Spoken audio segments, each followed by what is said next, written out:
Hello again, everybody. I'm super excited about Mr. Leon here. I'm talking about it, and we just happen to be doing this on the day of the Army-Navy game. Roger that. So, Army's gonna kick some butt. 9-3 record going into it. They are the favorite. Come on now. So, don't get mad. Get glad. No. But I want to tell you real quick about Mr. Leon. He's retired first sergeant. Awesome dude. Awesome guy. I don't even know what to say about him. I'm kind of stuttering because he's such an awesome dude to me. And he helps cut people straight. He's still like first sergeant, even though he's out right now. But when we met at a Jesse White event where people were getting jobs and stuff, right? Yeah. And I remember Mr. John Collard introduced me to Mr. Leon because I was sharing with him our vision about our organization. So I'm going to ask Mr. Leon really quick just to really introduce himself and kind of where he came from and go from there. Well, you pretty much already gave the introduction. My name is Leon Mangum. I currently serve as director for the Alan J. Lynch Medal of Honor Veteran Assistance Program, which is a program of Operation Support Our Troops America. Our primary mission at Operation Support Our Troops America is to support those troops. What we do is send comfort and care packages to services members that are abroad and also support their families back home through our many programs through the organization. See, he's still acting like a first sergeant. Ain't nothing wrong with that, taking care of people. Boy, that's what I'm talking about. Right. Cool. So, I want to ask you, this is what I ask people sometimes about. What made us have you at Hello when we first met and when I told you about our organization, what piqued your interest? What made you want to say, give us your time to continue getting to know us and what we're doing, stuff like that, when you first heard about it? Well, it's pretty much the mission that you had in place with regards to supplying support for our veterans, in particular those veterans that are coming back from duty, whether or not they have a place to stay, housing, for instance, that you're speaking of. Could you Correct. guide me a little bit on what it is? The overall core mission is to buy land and build communities for veterans and our family members. And one thing that goes out to my heart is, like, when I was my first duty station, and I was having some problems. And it took me about 6 months to resolve the issue, okay? And I'm going to work every day, and I was a private, and my first line supervisor was sergeant major, so that's how top-heavy it was. And then some EAs was around me. Long story short, when I finally got it resolved, I'm sitting talking to this EA, and he knew the answer to my problem. So I got upset with him and said, all this whole time you saw me going through this, and you didn't say nothing, you didn't help me, and his thing was, well, you didn't ask me. So that drives me out. So I'm not going to wait till someone asks me for help if I see them in a distress situation, Right. especially fellow veterans. And I believe that we were battle buddies on the battlefield. Now I believe we should be legacy buddies. So we should come together, buy this land, build this community together, collectively, instead of just everybody having that burden of buying their own home by themselves. And some of them can't find any work, so it'll never happen. And you got children that suffer. So I believe we need to come together as a family like we did in training, and we're active duty, living on base. We can do the same thing off base.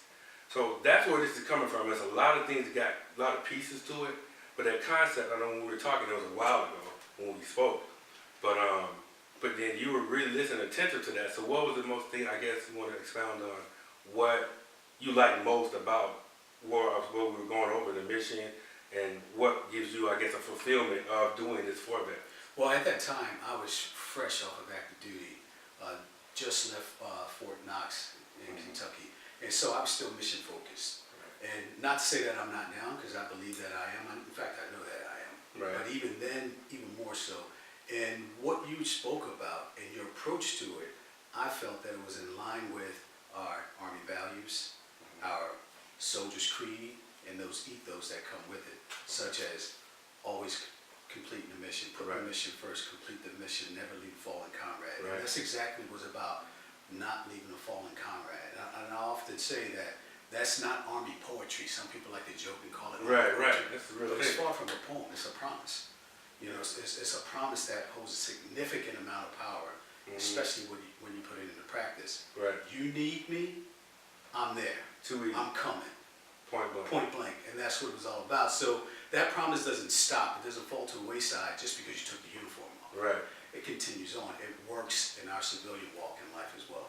I'm glad you said that because that also reminds me of when I was first thinking about this to get this organization started. I was still active duty, and I was a non-commissioned officer. So, as a non-commissioned officer, we're known to be the backbone of the Army. So I was thinking, why not let our veterans be the backbone of our nation after that? In order to do that, there are some things I thought we needed to have covered, and concerns like housing, leaving stuff behind for our family members, food, all the basic things that we shouldn't have to worry about. And employment type of stuff, and then working with the transition of that and the psychology behind it. And I shared that with another interview with Mr. Rogers, where I learned about psychology behind that. And I want to share it again because I'm listening to some of you things you said over time that we met. Now, the man said, if you are a good, upstanding citizen, you can be considered a sheep inside this book. And if you are a violent individual, you can be considered a wolf. And if you're peaceful enough to deal with the sheep and violent enough to deal with the wolf, you're a sheepdog. And the sheepdog is the veteran. And we come to live among the sheep. And what I took from that is, okay, the sheep are civilians. You can't train a civilian. You can't untrain the veteran. So when it comes to employment, my personal assessment was the civilian said, oh, well, we won't hire him, but we'll throw somebody at a nonprofit.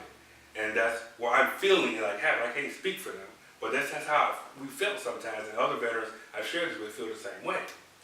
So when I hear other veterans that actually got hired in the corporate world or whatever, and I hear them getting feedback from working too much, working too hard, and getting negative feedback from the civilians or even their superiors and their peers alike. And that's something that, in a special place for veterans, we can resolve that issue, especially when we got other jobs, training, robotics, you still work at a team, and stuff of that nature. So, but I know we're saying a lot right now because we got a passion going about doing this, but what are your thoughts on anything we just said just now, before we move on? With regards to, because you said quite a bit. Yeah, I know. I'm telling you, I'm getting so passionate about everything here, and sorry if I got off key, but maybe supplying that special place for veterans being a central place to resolve almost every issue we just mentioned. You know, where you provide peer-to-peer support, basically, is what you would is what you would receive in a situation like that. It's almost akin to being on a military installation again. right. You know, being around people that are like-minded, but at the same time, within that like-mindedness, there's a lot of diverse thought that goes on as well, which is extremely important. And you know, in this veteran space that we're in, there's a lot of overlap. There's lots of organizations doing the same thing, but they do it from a different mindset. Each one comes from a different school of thought. Right. When you merge those many schools of thought together, it's amazing the mountains that can be moved in doing so. And I find that's exactly what you're doing. Yeah, And it's going to be tough. Yeah. Whenever you're doing something meaningful, it's not easy. Right. And it's not easy. And it's not supposed to be. And you embrace that. And Right. that's something you learn in the military. That's how we survive. And you know, we both know about survival, and as I was sharing with you, I got out and I was one of the people that was homeless twice and had to recover from that, and still recovering from the last time, but we're still doing it. And so that's one of my passions. Now that I know firsthand what it's like to actually be homeless, I know how to help those who are homeless and those who can't fight for themselves. And that's where I come in at. Even when I was homeless, I never stopped working on this organization, making it happen, because I felt I was in my purpose, in my calling. And I want people that feel like homeless, they think they don't have a purpose, they think they don't have a calling, or get so disparity. And I want to bring life back into them and the family members too as well. So, because I met some family members that suffered through homelessness, and our next talk is going to be talking about their perspective of it. Let me see, man, this is I'm glad you came. I want to say thank you for coming, first of all. I didn't do that earlier, but you know, just jumping right into what we're talking, because you know, we take this seriously, and it's, I can tell that this is actually near and dear to your heart as well. So, any last comments? Oh, we got to mention the show.